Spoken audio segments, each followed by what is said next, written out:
have the distinct honor of filling in for our chairman of the Nassau County Democratic Committee, Jay Jacobs. Chairman Jacobs had a family obligation he had to attend to from out of town, so he brings his greetings and his congratulations to Judy and his family. At this time, I would ask that everyone stand and remain standing as we present our nation's colors. The presentation of our colors will be by American Legion Post 342, William Clinton Story in Freeport, New York, with Commander David Cockrell, followed by Daisy Troop number 849 from Rockville Center to lead us in the Pledge of Allegiance, and the national anthem being sung by the Southside High School Quartet. Commander?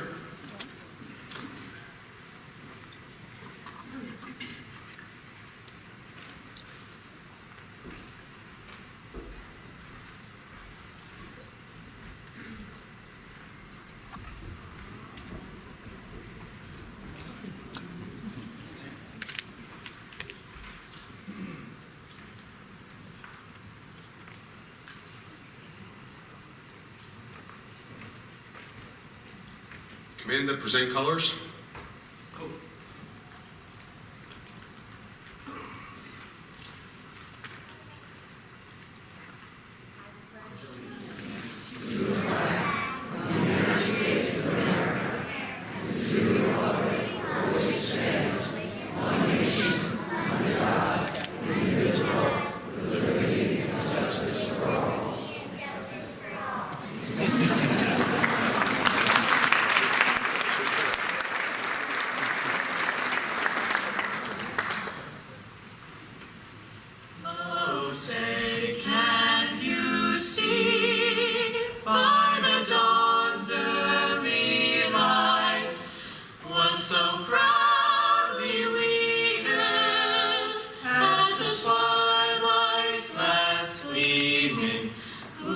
Stripes and bright stars through the perilous fight, for the ramparts we watched were so gallantly streaming, and the rockets' red glare, the bombs bursting in air, gave proof through the night that our flag was still there. Oh, say does that star-spangled banner yet wave o'er the land of the free and the home of the brave?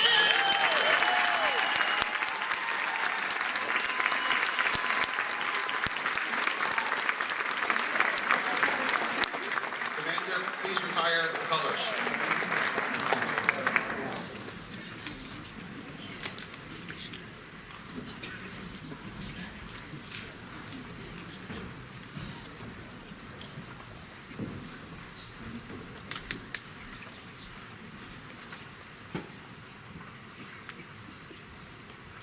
Let's have a big round of applause for the VFW and our Daisy Troop.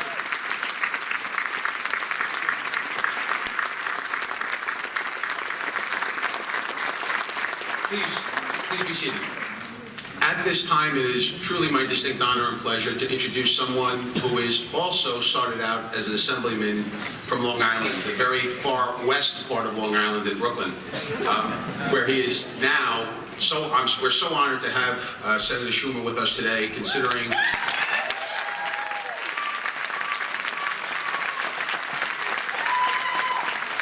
been a little busy doing things like trying to save our nation. So, it's my distinct honor to introduce the senior senator from New York, the Honorable Chuck Schumer.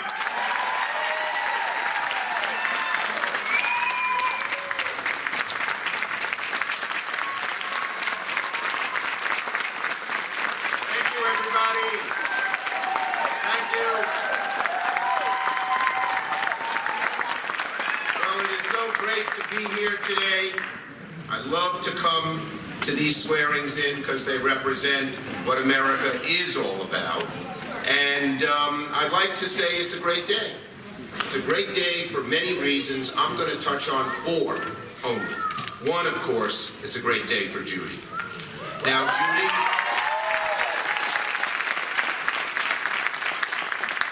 Judy is heart and soul of this 21st Assembly District. Her folks, so Long Island, her mom an elementary school teacher, and I mean that as a compliment. Her father was an engineer at Grumman and actually worked on the Apollo lunar module. His name is on a scroll that was sent up to the moon. It's still up there. And he's no longer with us, but I'm sure he's looking down and very, very proud.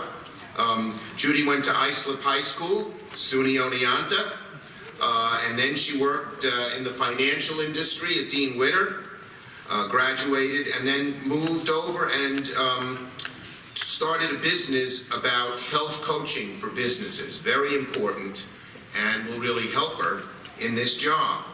But she was always civically involved. She so cared about the community. Even though she was busy raising 4 children with her husband Mike, she always did lots of things. She joined the Rockville Center Newcomers Club, moved up to president. She was a member of the Rockville Center Mercy League, and that's a Brownie and Girl Scout, and she was a Brownie and Girl Scout leader. She was a PTA member. She served on Todd Kaminsky's Rockville Center Coalition for Youth and became an active founding member of Rising Voices. And she was very, very active in the schools and against the standardized testing. So it's amazing that, who we end up choosing for office. You couldn't pick a better person in terms of her qualifications, in terms of what she did, in terms of how she has gone through life. And you can say this about Judy. No one put a silver spoon in her mouth. No one plucked her out and said, we're going to put you in high office. She got here the old-fashioned way. She earned it.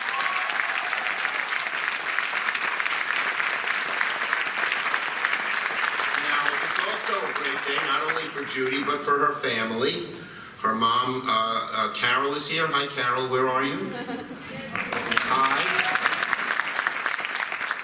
Her stepfather, George. Her husband, Mike. And she has 3 of the 4 kids are here. Kayla's not, but Erin, Connor, and Sean are. As well as her sisters, Lorraine and Patty. And as Judy can tell you, because she's already been so involved in civic life, our families they are just as responsible as we are who get elected for our success and for our ability to carry out in our jobs. They put up with a lot because the rigors of the job are such. I remember when I was, my daughter had her 5-year-old birthday party, and it was a cold March night, and a pastor from a local church called up and said, Congressman, I was congressman then, you got to get here. Con Ed, the electric company in Brooklyn, has locked the doors of the church because they falsely claimed we didn't pay our electric bill. There were 300 people, many senior citizens, lined up outside to go in and see our Easter pageant. And they're cold and everything else. You got to get over here. So I did. Left the birthday party as it started. Shook the hand of the clown who came.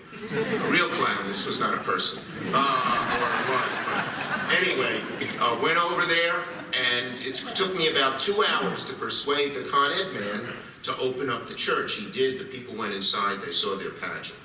But I missed the birthday party. Now, my daughter is 29. She still reminds me that I missed her 5-year-old birthday. So our families put up with all kinds of stuff like that, but our families always have our backs. And I remember a few years back, I was talking to a gentleman, and I didn't quite recognize who he was.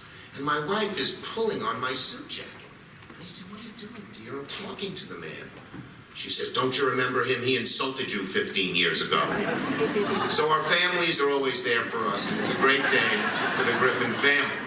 It's a great day for members of this 21st Assembly District. This district personifies the middle class in America.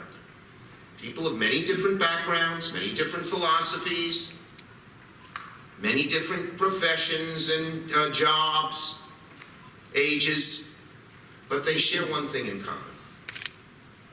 And that is, people in this district just want to create a life of dignity and decency for themselves and their families, and they want to make sure their kids have even a better life than them.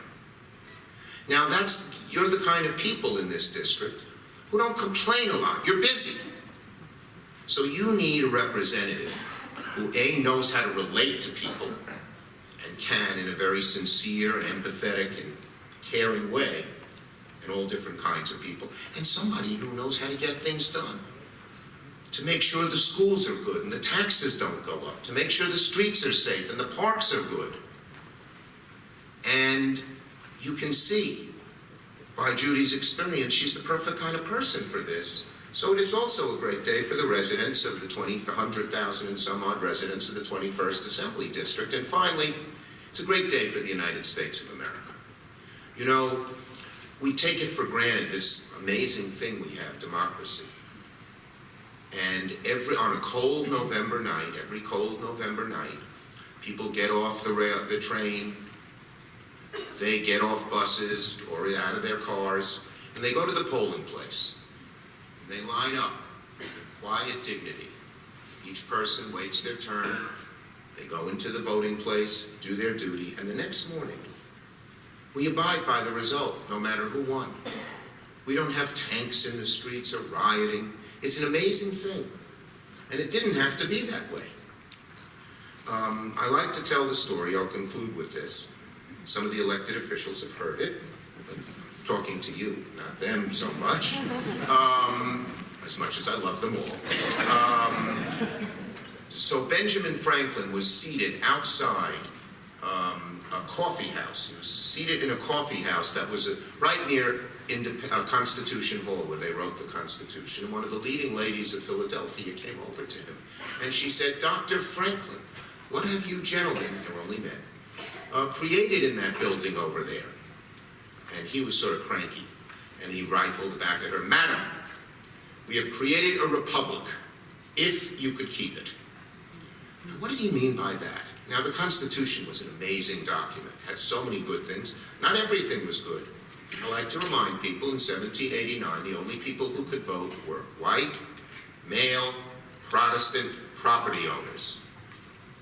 Raise your hands if you could have voted then. Yeah, there are 3 or 4 back there. Maybe a little few more who are not raising their hands. But most people couldn't vote, but still, it was an amazing document. Amazing. And so what did Franklin mean when he said, "if you can keep it"? Well, the historians tell us the 2 things they were worried about, above all, were not things you might think of immediately, but are so true. The first was, would people participate? There was no democracies in those days, very few. And they knew human nature very well, the Founding Fathers did. They knew we were all busy with our jobs, with our families, with the ups and downs of life that God visits on every one of us. So would people even have the time or interest in participating in this newfangled thing, a democracy? And second, they worried about who would run for office. They worried that the people who would run and win would put themselves ahead of the communities they represented. That they'd go for money or power or ego, not serving. They called them in those days scoundrels. Now, we still call them that today. But look at this auditorium here at Malloy this morning. It's a cold Sunday morning. People have lots of other things to do, but it's full with people of all different backgrounds and walks of life from all the different various and variegated communities of this assembly district. People who have participated in some kind of civic life, whether it's helping Judy in her campaign, or in schools, or veterans, or church. Oh yes, the people are participating. And look who we put in office. Not a scoundrel, and not even someone who they'd say in parts of this district is just Mets. We are putting in one of our very, very best. And so Benjamin Franklin, we're looking down on this auditorium this morning, he'd smile. This is the democracy they wanted. So God bless Judy. God bless the Griffin family. God bless all the residents of the AD, 21st AD, and God bless the United States. Thank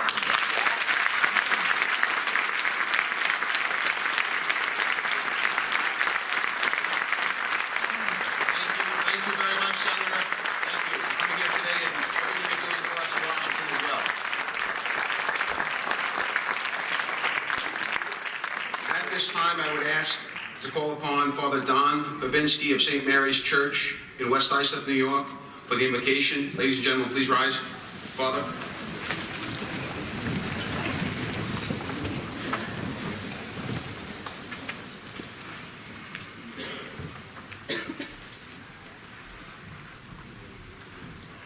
Greetings. Judging from the joy and excitement in this room this afternoon, that in itself is a blessing. And so let us pray. Almighty God, from whom all authority comes and by whose divine will we all must abide, we gather together today with family, friends, and civic leaders for the installation of your worthy and elected official, the Honorable Judy Griffin. Bless this ceremony with the radiance of your love. Bless, assist, and enlighten Assemblywoman Griffin to represent the 21st Assembly District of the State of New York with distinction. Grant her the spirit of wisdom and understanding, the spirit of counsel and fortitude, the spirit of knowledge and right judgment. May she prove worthy of the confidence placed in her by her fellow citizens. May she be just and upright in her thinking, honest in all her actions, humble in all her ways, and ever guided by a true conscience in the legislation she may be called upon to propose or vote as law.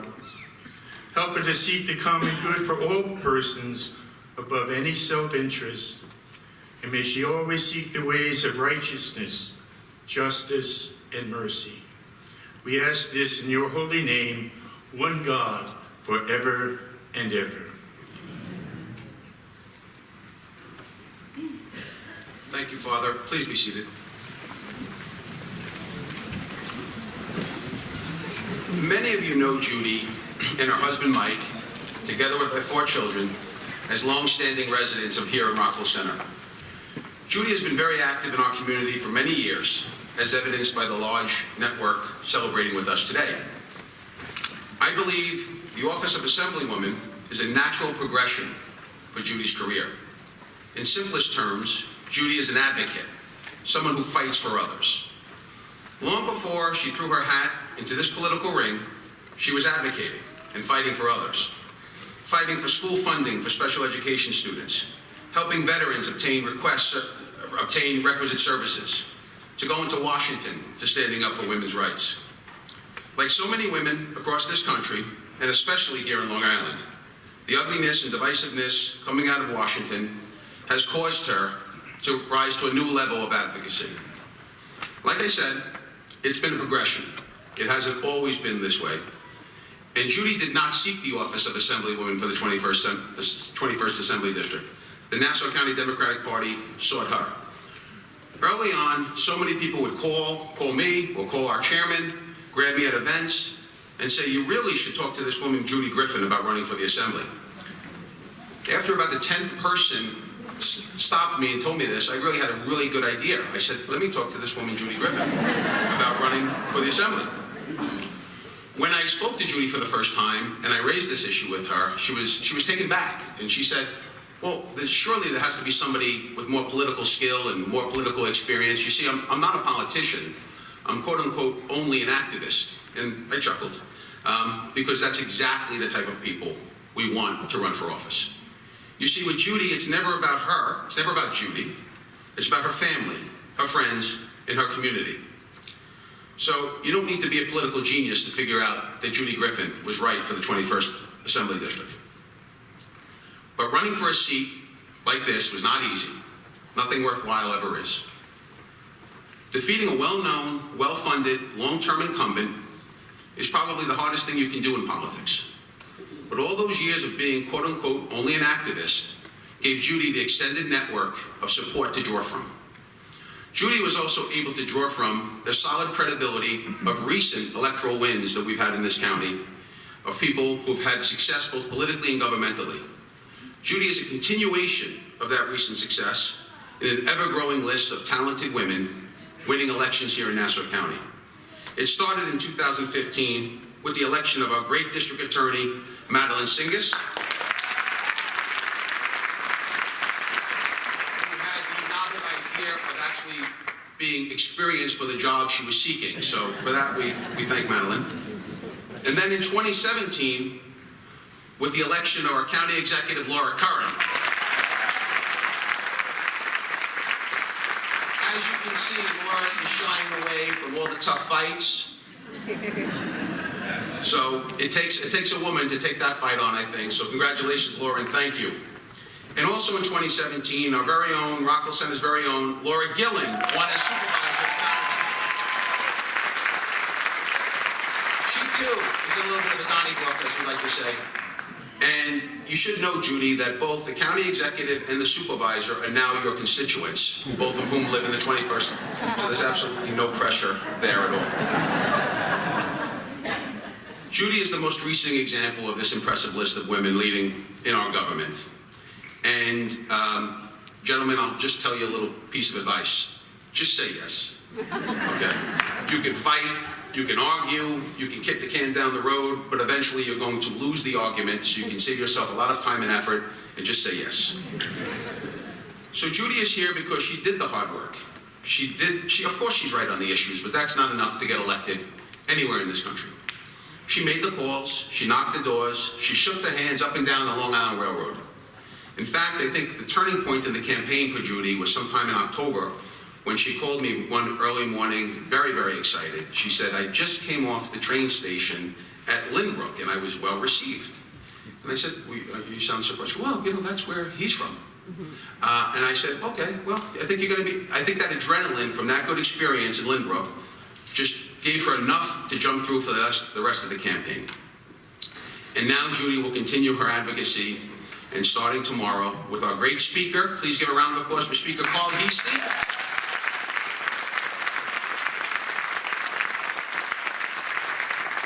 Our Majority Leader, Andrea Stewart-Cousins, the first African-American woman leader in this state. And of course, with Governor Cuomo, starting tomorrow, we will show the people of the state of New York what an open and functioning government will look like. So, congratulations again. It is also my honor to recognize a few of our distinguished guests, many of whom you'll be hearing from shortly. As aforementioned, the Speaker of the New York State Assembly, Carl Heastie. We're joined today by the Dean of our delegation, Assemblywoman Chuck Levine, from the 13th Assembly District. Mickey Salage, Assemblywoman from the 22nd Assembly District. I think we're also joined by Taylor Rayner, a newly elected Assemblywoman from the 18th Assembly District. We'll hear from him in a few minutes, but we're here in his district as well. Todd Kaminsky, State Senator, SDY. Senator John Brooks from SD8. A newly elected senator from the 7th Senate District, Anna Kaplan. And from the 6th Senate District, Kevin Thomas. We'll hear from her later, the Honorable Laura Curran, Nassau County Executive. Nassau County Controller, Jack Schneerman. As I mentioned, our District Attorney, Madeline Singas. Nassau County Legislator from the 5th Legislative District, the Honorable Debbie Moulet. From the Town of Hempstead, Supervisor Laura Gillen. Town Clerk, Sylvia Cabana. Senior Councilwoman, Dorothy Gooseby. We're also joined today by the Honorable Mayor of Rockville Center, Fran Murray. lights are bothering me, so I don't know if he's here, but the Honorable Bobby Kennedy from Freeport. Patty McDonald from the village of Malvern, who is also a constituent, which is interesting, right? You have Griffin, Curran, Gillen, and McDonald. That's like a law firm, I think, right? We have the mayor of Lynbrook, Alan Beach. I think we're also joined by the deputy mayor, Hillary Becker. As Senator Schumer pointed out, education has been such an important part of Judy's career throughout the years.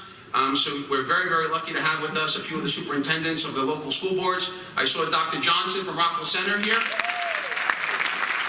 Dr. Cushman from Freeport. Mr. Reska from Baldwin. Dr. Harrington from Oceanside. Dr. Hunterfeld from Malvern. If I missed anybody, I apologize. We'll fix that up. We're also joined by some of the folks who really helped with the shoe leather of helping Judy get into this position. And that's really three distinct groups, all work together very, very well. First, the Nassau County Democratic Party. We're joined today by the Executive Director, Jim Sherman, the Town Leader, Edgar Campbell, the Vice Chair, Lauren Corcoran-Doolin, the Town of Oyster Bay Town of Oyster Bay Leader and the Elections Commissioner, Dave Googety. We're also here today based upon the help and assistance. We're here on a Sunday, which somebody pointed out, another induction ceremony is a weekend, obviously, and only weekends came into existence because of the fight of the labor movement. So always thank you to our friends of labor. We're joined by Anthony Guerrero from Sheet Metal Workers Union, Josh Slaughter from the Labor's Local 66, Nancy Ventimiglia from 1102, Marty Gibson from the Plumbers Local 200, and Barbara Hafner from NYS on the New York. Thank you, NYS, thank you to the teachers. We have some folks from the faith community. We have Pastor Ray Longword from the Vineyard Church. And we have a special group of individuals who really were instrumental, and I think, in this win. And I really think they're instrumental in not only changing this assembly district, but I candidly think that they're instrumental in helping us change this country. And that's really the activist movement. And some of the folks that are here today are the Raising Voices, Indivisible Rockville Center, Moms Demand Action, the Rockville Center Coalition for the Youth. So thank you all so very much. It is now my distinct honor to keep this program moving along, and with that, I'm going to call upon our great state senator, who, if Judy takes one thing from him, it's his work ethic. We'll be fine. Our district will be well represented. The great state senator, Todd Kavinsky.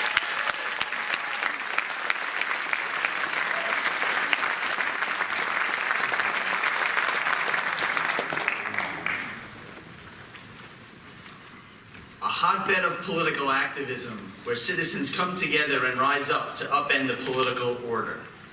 Sounds like Greenwich Village? San Francisco? Rockville Center?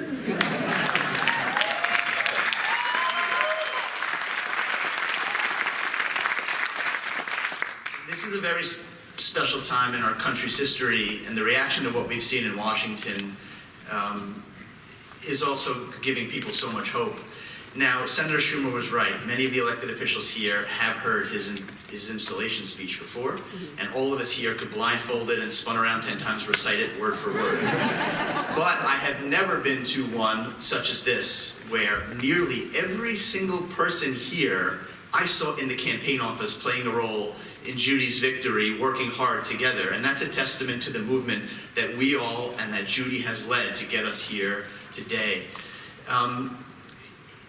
This was not always a foregone conclusion. To take a district that was held by another party for the longest time and to understand what was percolating beneath that, I think is a testament to Tom Gary and Jay Jacobs' leadership.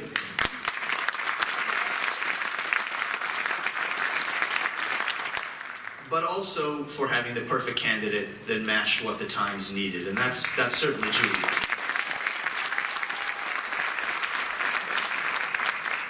I would describe during the campaign Judy as a regular person, and not to mean that she doesn't have extraordinary qualities, but that she just wasn't connected to the political establishment or the political order at all.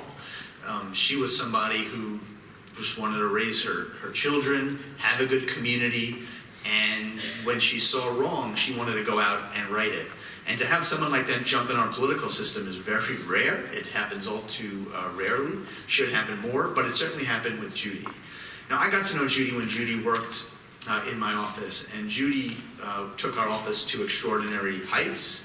How do you know that? Well, Judy's work was so good that if someone told you 2 years ago that a Jewish Democrat would win Rockville Center in a Senate race, they'd have told you you're crazy. But Judy's work in Rockville Center made that happen. Judy was a bulldog and fought for people who were not able to fight for themselves. There's an example that I was going to give today, Tyler. And but she came herself, and there was a young lady who was unable to get a piece of electrical equipment that she needed to get her up the stairs and down the stairs of her home. The insurance company was denying paying for it, and Judy made it a mission to make sure that Tyler got the medical treatment she deserved. Judy won that fight, and Tyler is a terrific friend ever since, and that just represents the work that Judy did in my office on behalf of the people of the 9th Senate District. And it was just extraordinary over and over again. But when Judy told me that she wanted to run for office, I had to really think about it. Politics isn't very nice. Judy is a very nice person. People aren't always gracious. I had a grandma who at 76 ran for the school board, and people like tore into her. So I could imagine what was going to happen to Judy, and so I had to really think about it. But a couple of things made me jump in with both feet. And here are the things. First of all, as Tom mentioned, Madeline Singas, Laura Curran, Laura Gillen all won the 21st Assembly District in the last few years. And that told me that people were waking up.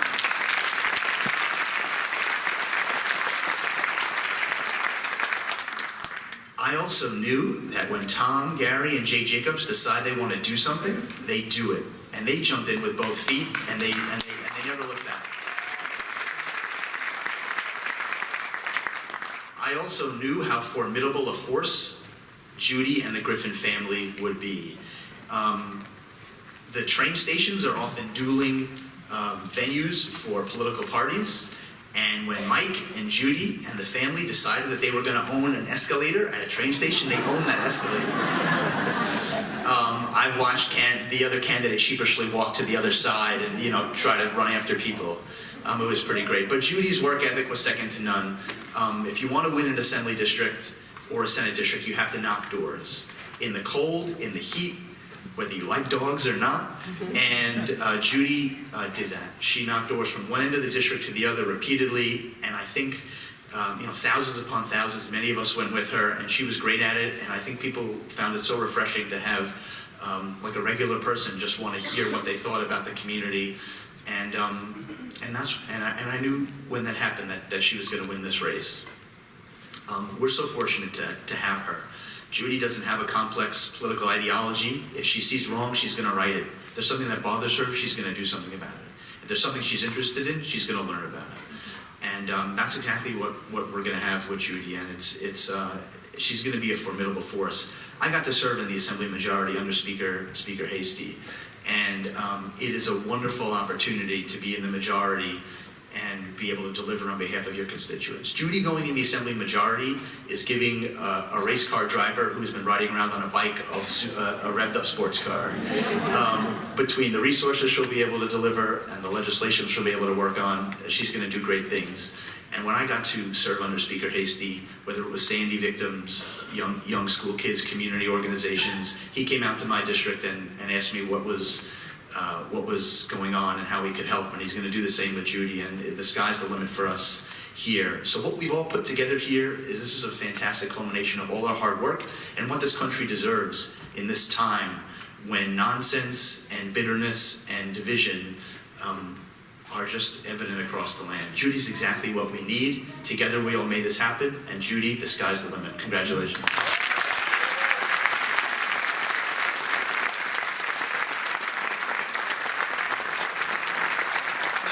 Thank you, Senator. I'd also like to recognize the Deputy Mayor of Rockville Center, Kathy Baxley. Staying true to the remarks about activism, I'd like to call upon a friend, somebody very active here in the Rockville Center community, for some remarks. Please welcome Emma Travers.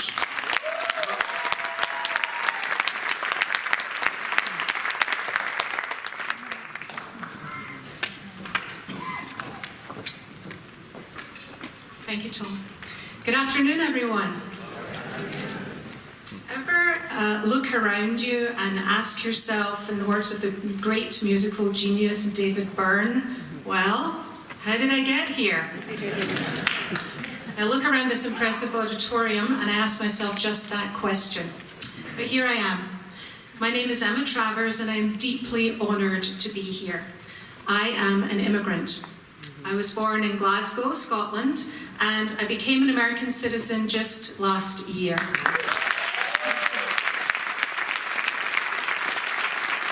I'm also the co-founder of a grassroots organisation called Raising Voices USA. I am a 20-year proud union member of Local 1 IATSE.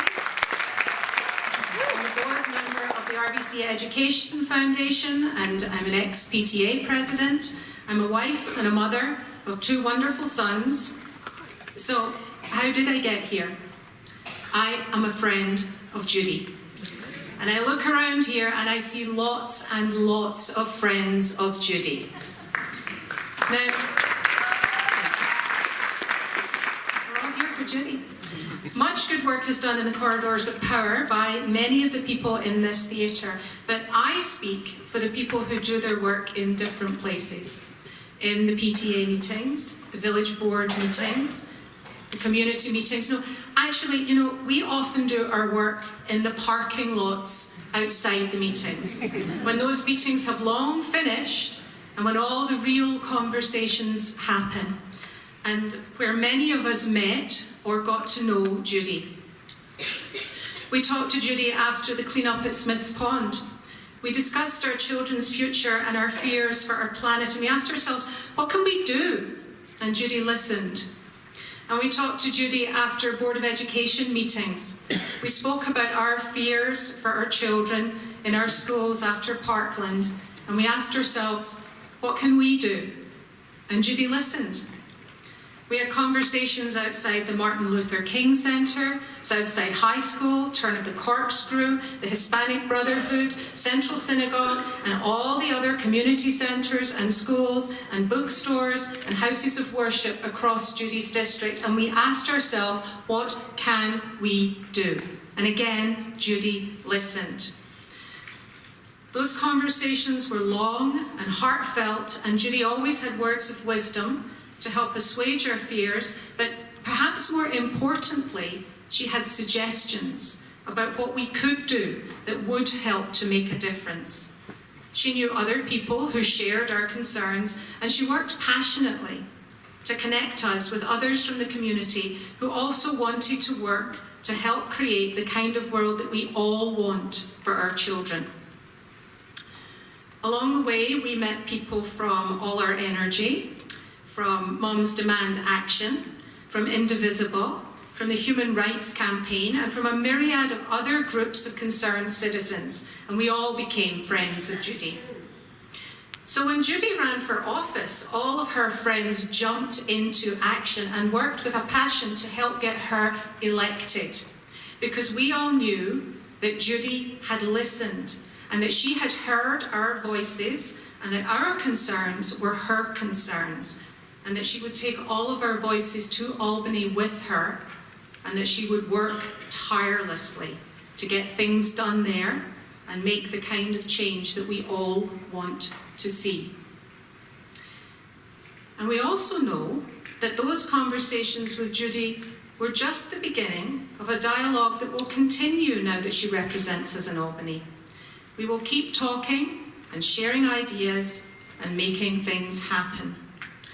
So, how did I get here? I am here as one of the many, many friends of Judy.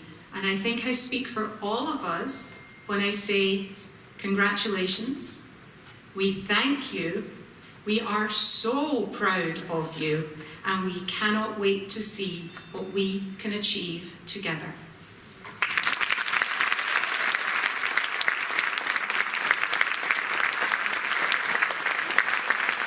Instead, Laura Gilligan.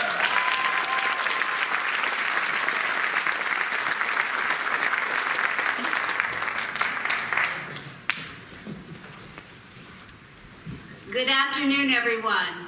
There are many speakers today, and I'm up for re-election this year, so I'm going to keep my remarks short. I am absolutely honored and thrilled to be here today to see the swearing in of Judy Griffin to the 21st Assembly District.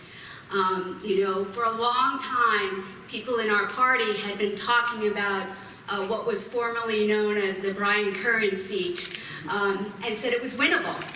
And I always was kind of skeptical. Years gone by, people would say, "Oh, that's a winnable seat." Tom Gary would say, "That's a winnable seat."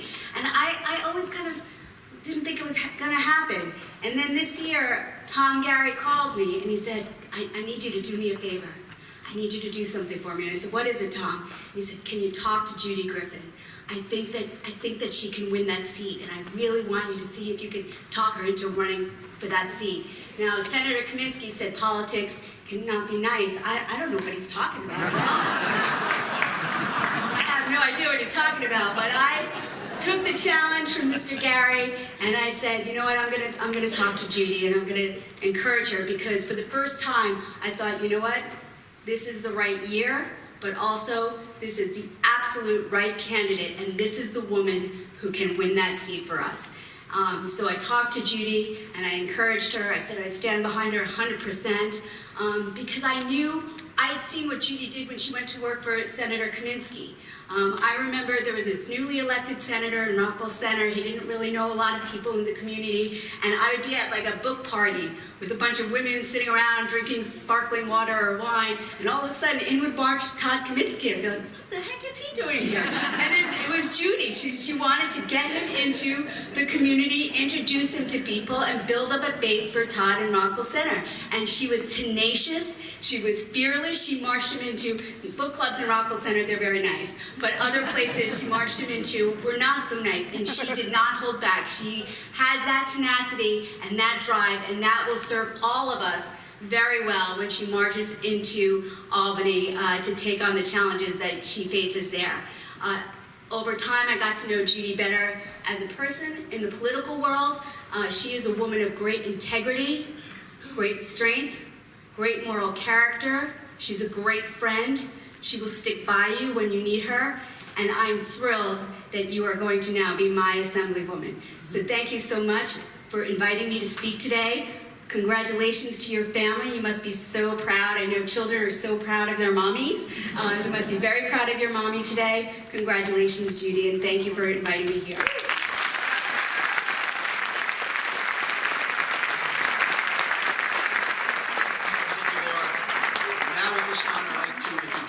Our terrific district attorney. If you've been paying attention in Newsday, you've seen consistently our crime rate here in Nassau County is going down and down and down, and it is a testament to the hard work and professionalism of her office. Please give a round of applause for district attorney. Good afternoon. Hi, Judy. What a great day. What a great day for elected officials that we get to welcome someone like Judy in our midst that we know will do great things for the people of Nassau County. What a great day for women. I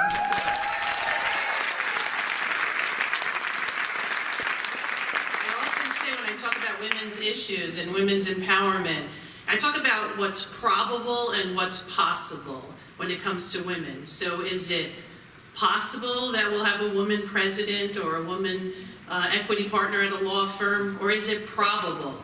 And we have to work towards probable. I'm proud to say that in Nassau County, if there's an office up, it'll probably go to a woman. And you can't say that in many places. As a mom, what a great day for moms. Now, I know there's so many of us here, and the struggle is always between doing what we can for our families and our kids, and doing what we can and should for the county and for the people who elected us. You'll have these days. I've had plenty of these days, as I'm sure Laura and Laura have. My kids will say, "You're coming to pick me up today, right, for basketball practice?" "Yeah, of course I am." Well, then something happens and I'll call or text and say, "I can't make it there." And they're like, "What? You promised, and all the other moms are there." So you'll have plenty of those days, and that's the struggle. And I admire Judy, and I admire any parent who steps out of the shadows and says, "You know what? It's time to take care of other people's families. I can take care of mine, but I can take care of yours too. And I will be a voice for you wherever it is that you need me." Judy took that challenge, and that takes a lot of courage. So I applaud her courage to stand up, do what's right, get involved, because it's not nice, it's not easy, but it's the right thing to do. And Judy has something else, common sense, which unfortunately is not so common.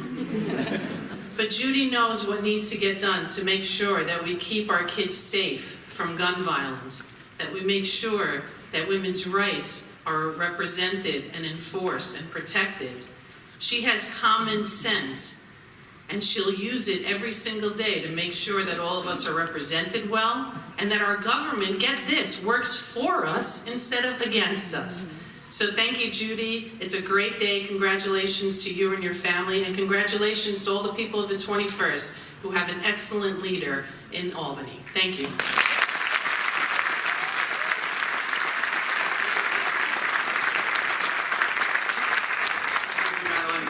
At this time, another tough fighter for those of us here in Nassau County, as I said before, taking on very, very tough battles, but doing it with grace and dignity and class. Our great county executive, we're very proud of, Laura Curran.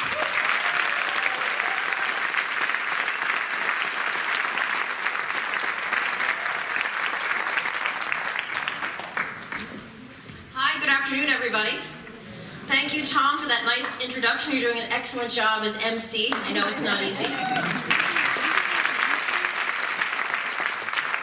I think everyone has spoken so eloquently today about Judy, so I'm going to do my best to live up to this high standard that we have. Assembly Speaker Heastie, we're so happy that you're here. Thank you for coming to Nassau, and I promise we have sent you a wonderful Assemblywoman.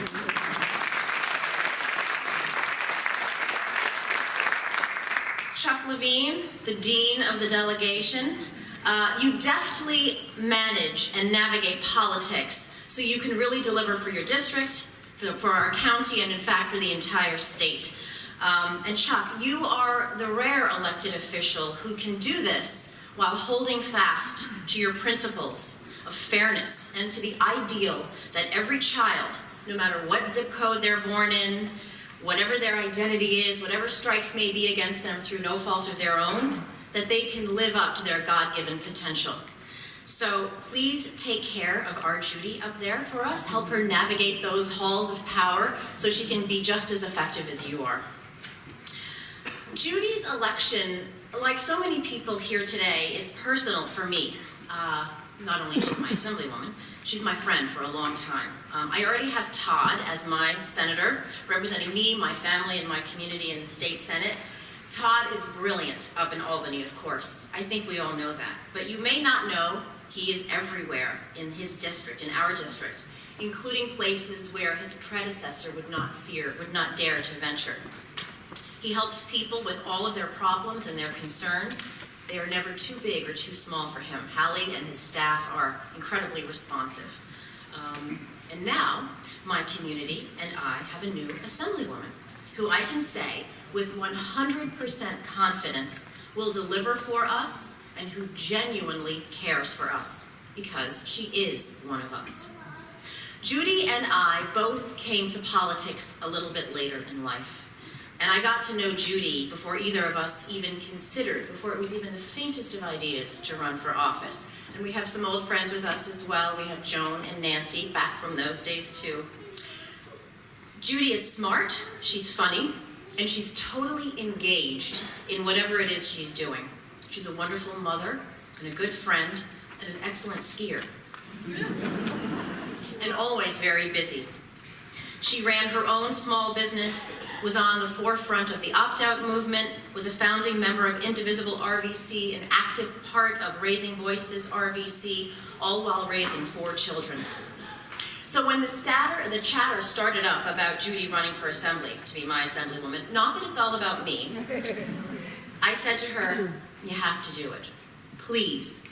The incumbent was likable, but if you looked closely, he had a voting record that was a little bit out of touch with the district. And as a member of the very small assembly minority, he couldn't really deliver for the district. Judy, you ran hard, you ran smart, and you won. I am so proud of you, my friend, and I can't wait to work together to get it done for Long Island. Thank you.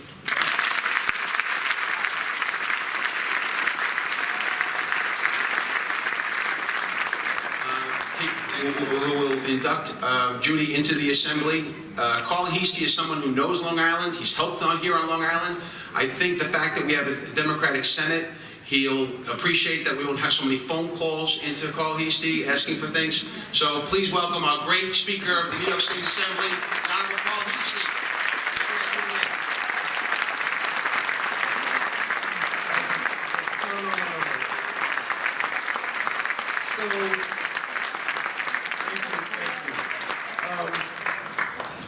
Usually when you come to these events and you think when you're going to be the first one to speak, you may have some things you're going to say. And then when you're the second person to speak, you may have some other things to say. But when you get to be just about the last person to speak, you have to come up with some things to say. But really everything that I wanted to say, it didn't have to change. Todd mentioned, and Todd was a great member of the Assembly, and sometimes when I joke and I say when members of the Assembly want to run for the Senate, I say they take a step down. And you have to understand that's because I believe the Assembly is the greatest place. But Todd was an extraordinary member, and I know he's going to do great things in the Senate as well. But when Todd mentioned that people, politics it's a nasty business, it's an ugly business. And one of the things that bothers me the most, with me being from the city, I represent the Bronx, I've lived in my district my entire life. But that's right, truly. But one of the things that bothers me the most is when people say, well, you're from New York City and you are only going to care about New York City. And that's something that's really bothered me. I've tried, and every year that I've been Speaker, I've taught all places outside of the city of New York to show that every place in this state is important to me. And Long Island is very responsible as a big part of my life. I graduated from Stony Brook University, and I used to come out here, right here, and I used to come to Hempstead every Sunday. I used to be in a flag football league, so I feel like I'm, and I used to play quarterback too, even though I'm sure I used to play quarterback. But this is one big state with one big happy family.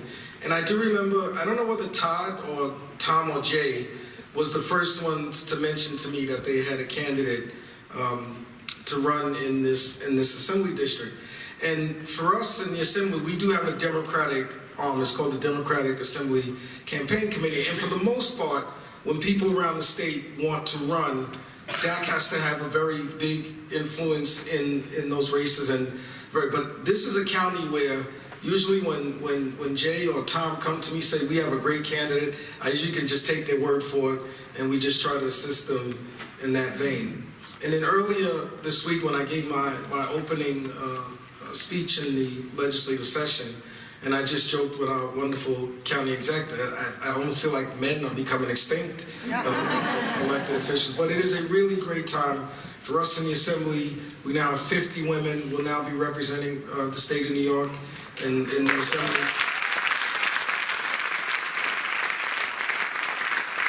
And for us, I'm the Speaker. I thank them for that. And Judy, thank you for your vote. And I also want to thank Chuck and Mikhail, who is here. But for us, we now have the 3 of the top 4 positions in the Assembly now held by women. The Majority Leader, the Chair of Ways and Means, probably the most important committee in itself, and also now our Deputy Speaker. And I just want to end with this, and I know that everyone said all these wonderful things about Judy and a great person, and you can usually tell how a person will be in elective office when you see how they were before they were elected, because usually when a person has that type of spirit to do things for people that don't really know. And Todd, you mentioned this story, and I usually say that the greatest measure of an elected official is not really doing things for people you know, people you grew up with, but when that person, that stranger, comes into the office and you fight for that person, if this was one of your relatives, you know that somebody is ready for office. So Judy, I know you're going to be that type of person. And I just want to say this one last thing on, if I was foolish enough to believe that we should not do anything in this state other than for the city of New York, I know that Judy will be the first one yelling at me that I need to do the right thing by Nassau County. So Judy, congratulations. God bless you and your family.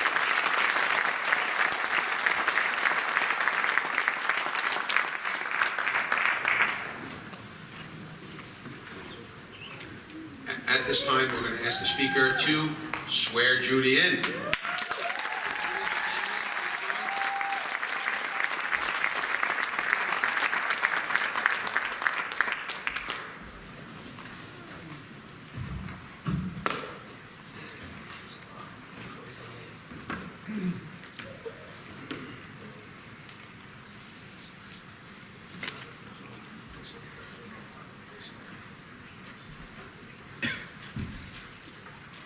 I state your name.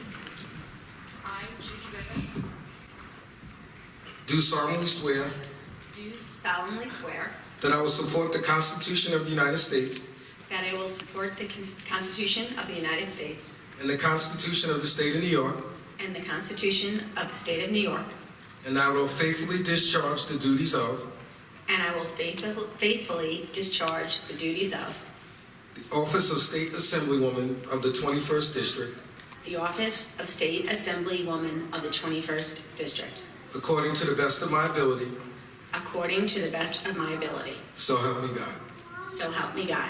Congratulations.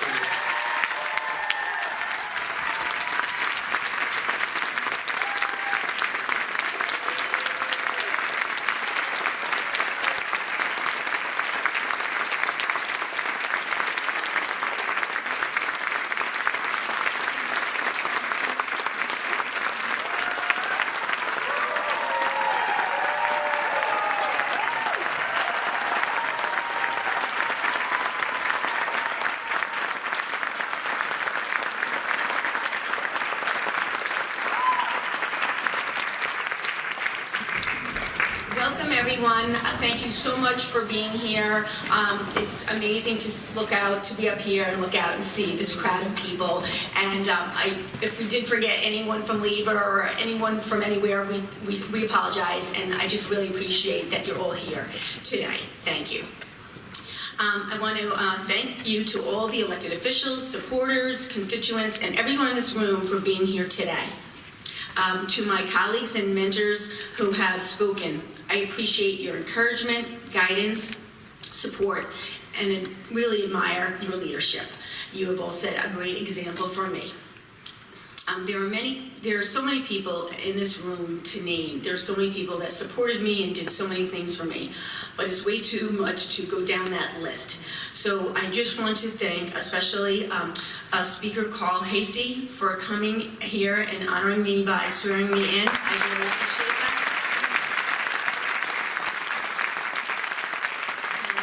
And I want to thank Jay Jacobs, Chairman Jay Jacobs, who couldn't be here. I want to thank him for his support and encouragement. And I want to thank Vice Chair Tom Gary for his constant, steady support. Most of all, I'm grateful to my husband, Mike, to Kayla, who just got married, is in California, just came back from her honeymoon in Bora Bora, so couldn't take the flight to New York. Aaron, did I say Connor? Sean, and my mom. And it means a lot that they were all here today, and my rest of my family, my sister, I have various cousins, my sister-in-law, brother-in-law, nieces and nephews, and it's really an honor to have them all. And I really appreciate the unwavering support, love, and patience I got from my family. even though I must have to say there are many times where my sons say, we don't have any food, what's for dinner, and my husband seems to get that. He gets, where should I stop on the way home? But the boys are still waiting for many home-cooked meals that they haven't gotten in the last 6 months. So we'll get to that. So way back when I was in 9th grade, I discovered the impact one could make by knocking on doors and connecting with the community.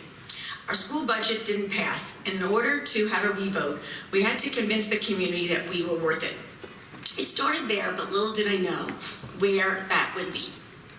Deciding to run for assembly was a huge undertaking, and a decision I didn't make lightly. A special friend told me that if I were brave enough to jump off this cliff, there would be people there to hold me up. And I was happy to find out that she was right. First, I had to believe in myself, believe that I was the right person at the right time, in the right place to initiate change, and then trust that people would show up to support me. I found exactly that from so many friends, community groups, political groups, and my many friends that I have built a relationship with in labor, and I'm truly proud of that.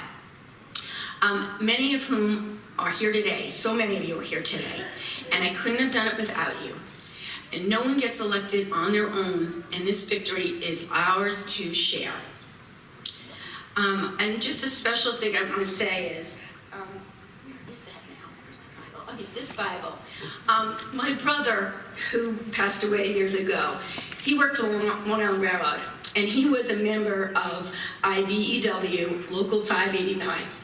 And so my brother couldn't be here because he died on the job. And one of the things that I always will know is how important unions are, because even with the protection of a union, people still get killed on the job. And that's what happened to my brother. But I am proud that today we got to use this Bible from 589. And it's probably the first time I took it out of its case. I don't know if anyone else has. But we got to do that today.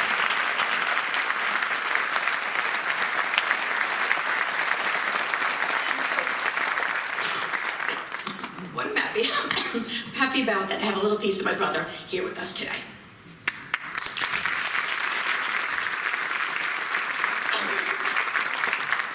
I've lived in this community for almost 30 years, and my husband and I raised our 4 children here. As a mom, a volunteer in the PTA, an activist in the community, I have always worked hard to make a positive impact and stand up for what I believed. I love being the director of community outreach for Senator Kaminsky. It was just a great job to have. I love working for Todd. I love working with Hallie Myers. She's an amazing chief of staff. And the whole staff at Todd's was a pleasure to work with. I enjoyed meeting with and learning about constituents and groups in Senate District 9 and finding ways that we could support, help, and advocate for them. I was proud to be a valued member on Team Todd and see how our hard work has benefited the community. In this position, I really found my passion. From my vantage point, I could see that we needed a representative in the New York State Assembly that would fight for her district. Someone that would reach out to sectors of the community that have been ignored. Someone that would stand up for all residents, not just those who think exactly like I do. Someone that would restore faith in elected officials. And I felt like I was just that person. In 2018, a record number of women across the country ran for office and won. It was truly the year of women in politics. Like many of these women who shattered some glass ceilings, this was my first time running for office. And I am proud to be here today because we have, with so many women in elected office, women who have spoken today. We have DA Madeline Cygnus and County Exec Laura Kern, and Town Council Supervisor Laura Gillen, who all shattered some glass ceilings, and I'm proud to be among them.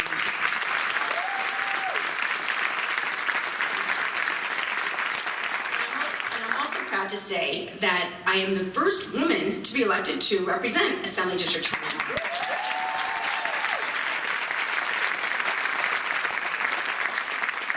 It took a lot of research because there's a lot of districts change and it's always kind of hard to find some facts out. But I seem to verify this morning that I am the first Democrat to hold this seat since 1975. So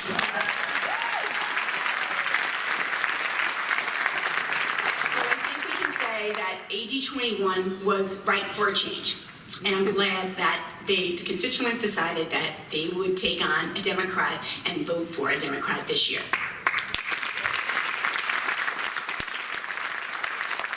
As your Assemblywoman, I'm here to represent all of you and ensure the interests and needs of the district are being met. I will be accessible and transparent. My office and staff will be at your service. You can count on me to serve the district with pride, passion, and diligence. I plan to build on our smart gun laws to protect all of us, especially our children and our schools.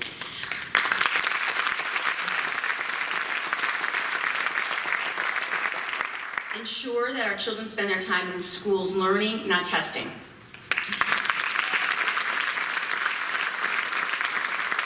Make sure that every voice matters with overdue election reform.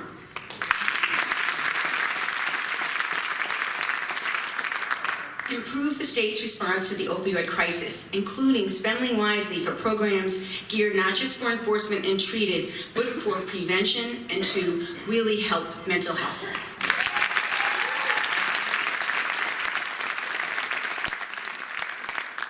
Protecting our environment, including the unparalleled resources we have here on Long Island, is essential for all of us. And I will always stand up for women, protecting our hard-won rights and making sure the state doesn't insert itself into women's private health care decisions.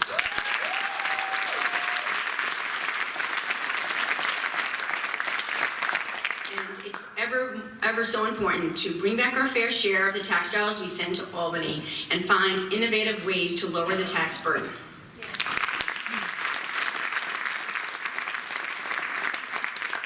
We all deserve a voice regardless of where we come from, our gender, our race, our sexual orientation.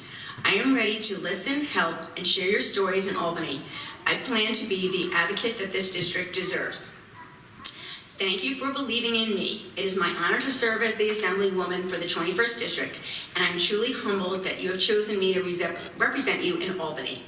I really want to get to work, but before I do, I just want to say something about staff, because I was staff and I really appreciated all the staff that I worked with. I really appreciate how hard my staff has worked in this short time of a week and a half that they've been working. They worked so diligently and so hard to pull up today, and they've just been working so hard in an office that there wasn't even a paper clip when we got there. So we've really been working hard, and I would like all my staff to come up here so everyone can meet you.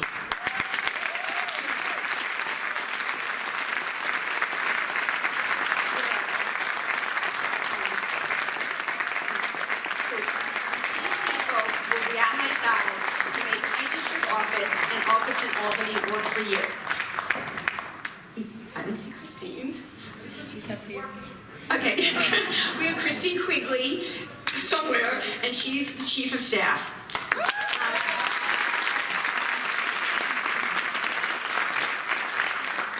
I am so lucky to have a woman named Marie Curley as my part-time legislative director in Albany. She has a world of experience, and she recently worked for Senator Todd Kaminsky. She has years and years of experience with Assemblyman Harvey Weisenberg, and she also worked for Assemblyman Joe Lenthal. So I am in amazing hands having Marie guide my way in Albany, and I'm super, super happy.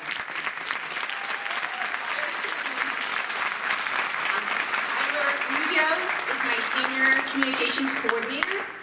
Tanya Laws is my constituent services director. Is my district outreach coordinator, and she was a real fighter on Moms Demand Action. So we're in really good hands with Tracy. And Judy is my communications associate, and I'm so grateful for them that they're part of this.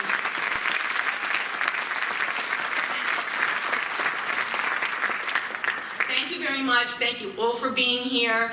And like I said, I couldn't have done it without all of you. With everyone in this room, you've done something that helped me in the campaign, supported me, said some nice words, sent me a note, and I appreciate all of it.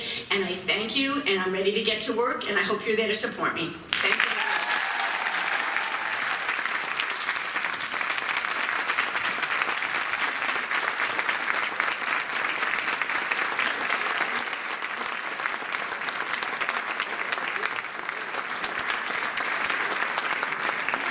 Thank you. At this time, we're in the home stretch, folks, I promise, we're in the home stretch. I call upon Rabbi Mark Gruber from Central Synagogue here in Rockville Center, together with Pastor Kenise Brown from the Worship Restored Ministries of Hempstead, for a co-benediction. Rabbi, Pastor.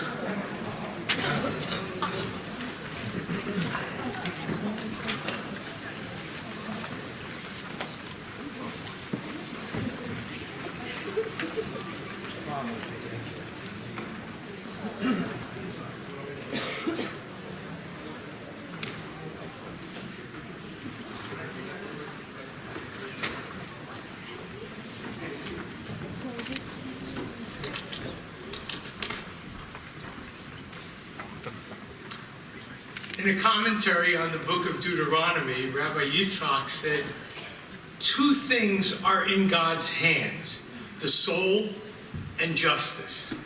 The soul, as it's written in Job, in God's hand is the soul of every living being. And justice, as it's written in Deuteronomy, my hand takes hold on judgment. The Holy One of Blessing then said, you watch out for justice, and I'll watch over your souls. Initially, Rabbi Yitzhak says that justice is in God's hand, but God entrusts judgment to humans. God wants us to take responsibility for our lives, for each other, for our world. In this way, God shows great faith in human beings, for God places in our hands the awesome responsibility to create a society wherein all people thrive. By taking responsibility and holding ourselves accountable for our lives, for the health and holiness of the society we establish, we pray that God will do God's part and watch our souls. Our Assemblywoman, Judy Griffin, understands our responsibility to the most vulnerable persons in our society. She knows that this responsibility is personal and communal. As young mother, she advocated for programs that enable all students to learn and succeed, especially youngsters with special needs. Judy's legislative priorities reflect this concern. We are commanded to perform acts of kindness and provide for others, and we're further obligated to set up social structures to protect and raise up persons in need. This is a communal responsibility, and God will judge our entire nation on how well we succeed. Half a century ago, the Reverend Dr. Martin Luther King Jr., whose birthday and whose life and achievements we'll celebrate next week, proclaimed words of warning that also bespeak the necessity of our days. We're now faced with the fact that tomorrow is today. We're confronted with the fierce urgency of now. In this unfolding conundrum of life and history, there's such a thing as being too late. Procrastination is still the thief of time. Life often leaves us standing bare, naked, and dejected with a lost opportunity. Over the bleached bones and jumbled residues of numerous civilizations are written the pathetic words, too late. Now let us begin. Now let us rededicate ourselves to the long and bitter but beautiful struggle for a new world. Assemblywoman Judy Griffin is dedicated to this struggle. She feels the urgency of now, and let us join our efforts to hers.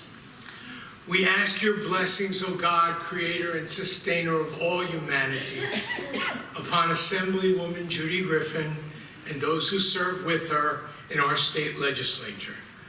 Persons who we, the people, have elected to lead and serve.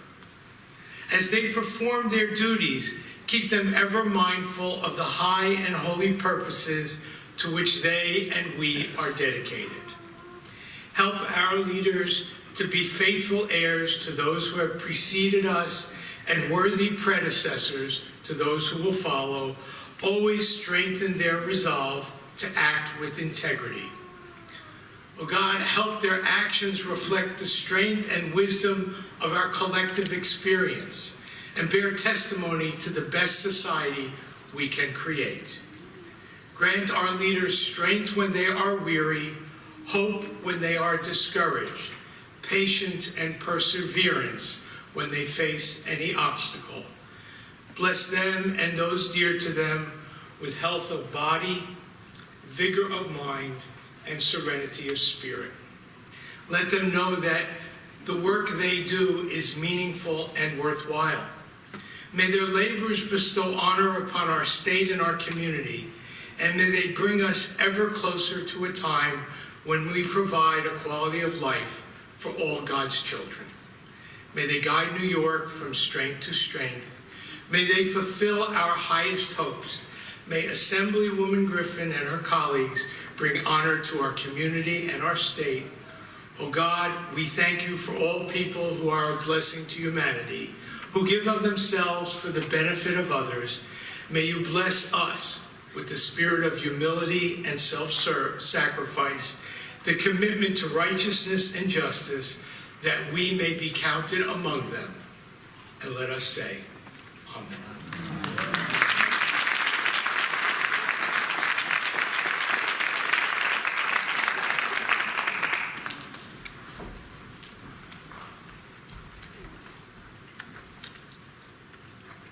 What I'd like to say before I give this benediction is Assemblywoman Judy Griffin.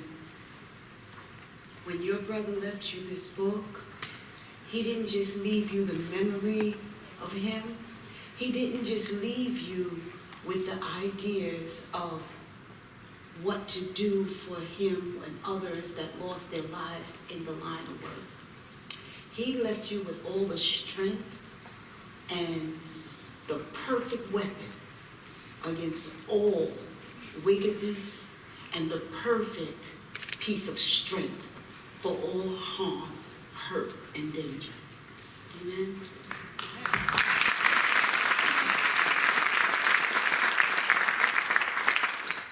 And I will end this with the perfect ending to an auspicious occasion like this, coming from Ephesians 3. I'll start at 14 and end at 21. For this cause I bow my knee unto the Father of our Lord Jesus Christ, of whom the whole family in heaven and earth is named, that he would grant you, according to the riches of his glory, to be strengthened with might by his Spirit in the inner man, that Christ may dwell in your hearts by faith, that ye bring root and grounded in love, may be able to comprehend with all saints what is the breadth and length and depth and height, and to know the love of Christ which passeth knowledge, that ye might be filled with all the fullness of God. Now unto him that is able to do exceedingly abundantly above all that we could ask or think, according to the power that works in us, unto him be the glory of the church by Christ Jesus throughout all ages, world without end. Amen.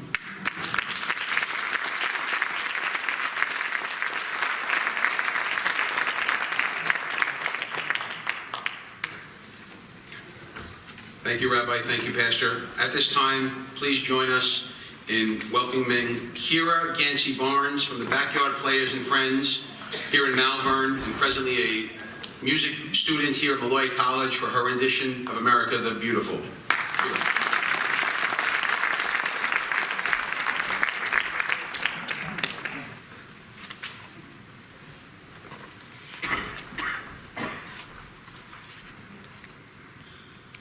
Oh, beautiful for spacious skies, for amber waves of grain, for purple mountains' majesty, above the fruiting plain.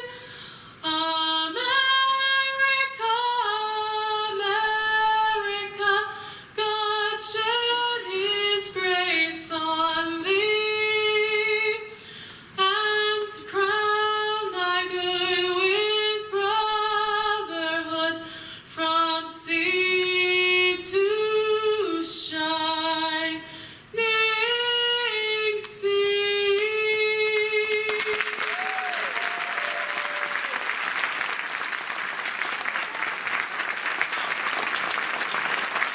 Wow, Kira, thank you. And last but certainly not least, please welcome Barbara Shop from Baldwin High School for her rendition of God Bless America.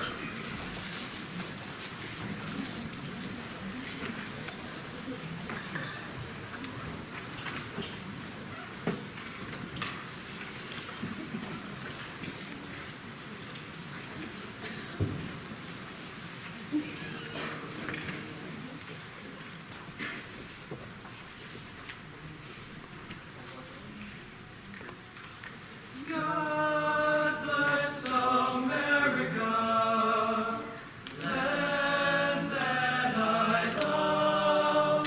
Stand beside her and guide her through the night with the light from above. From the mountains to the prairies, to the oceans, wide with foam. God bless America, my home sweet home. God bless America, my home sweet home.